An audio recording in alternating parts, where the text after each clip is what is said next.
Welcome to McPlum, simple solutions served daily. You're starting removal now, so open the Ring app and sign into the account that manages the camera. Once done, check the device list and tap the camera name you intend to remove. This prevents deleting the wrong unit. Make sure the camera is powered or battery level is healthy so the app can communicate during removal. If you use shared users, note who has access. This helps when you transfer or permanently remove the camera from service. You're in device settings now. Tap the gear icon and scan the options. Scroll down to find Remove this device or Delete device.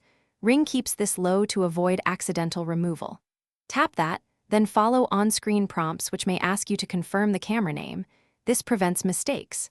If the app shows pending updates or the camera is offline, wait until updates finish or the camera reconnects because removal can fail while an update is applied. Stay patient and watch the confirmation dialogues. Tap Remove or Delete and confirm when prompted. This will disassociate the camera from your account and remove recordings tied to that device. Once removed, make sure the camera no longer appears in the device list.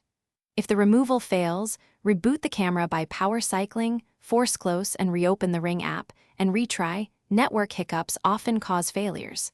If problems persist, contact Ring support and have the camera serial number and account email ready so they can complete the unlinking for you. Thanks for watching. Stay juicy and subscribe.